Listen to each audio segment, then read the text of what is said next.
So today we have another major economic package from Canberra and the New South Wales government to bail out people and businesses during this extended lockdown. Look, if you lock down your largest city, you have to do this. People's livelihoods are being destroyed, casual wages are just disappearing. So governments have got to help. Now, 18 months and hundreds of billions of dollars into this pandemic, we borrow more, we throw out more lifelines to pay for more lockdowns, and we burden the young to pay the price sometime. We're paying to stave off the inevitable, the time when we're going to have to live with the virus and lock down no more. I've already made clear the unlikelihood of the lockdown finishing on Friday, and the numbers speak for themselves, and we'll have more to say about that tomorrow. But what this does is give us peace of mind and a breather for everybody, in that when you provide that economic support for individuals and businesses, it gives us the freedom to do what we need on the health side. I wouldn't read too much into the length of the lockdown, because none of us know that. That will come at a cost between the Commonwealth and the states of around $500 million a week, met equally by the state and the Commonwealth government. There is one thing COVID-19 does that we have never seen before. This virus increases the size and role of government like nothing we've seen before outside wartime. Big government closes you down, government confines you to your home, and government throws you money. Government saves you from a virus, and government saves you from financial ruin. And we're supposed to thank government. Government needs to plan to live with the virus.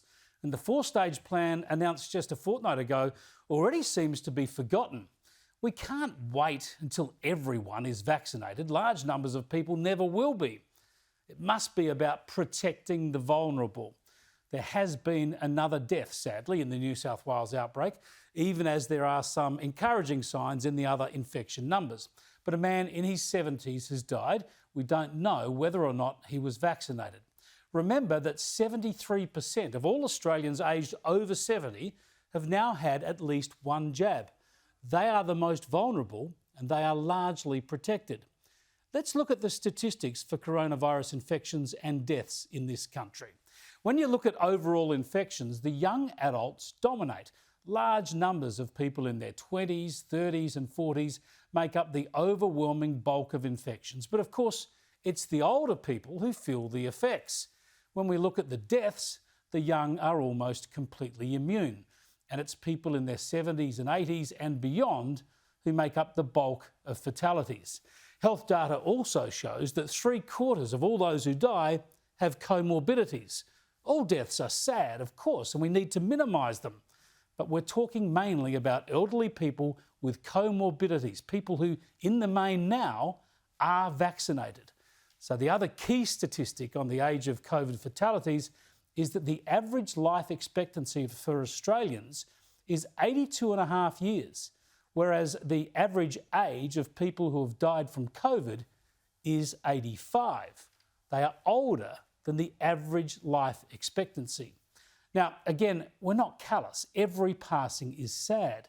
But these are the facts, and they ought to inform our response about who is protected, who is not, how long we shut down whole cities, and for what purpose.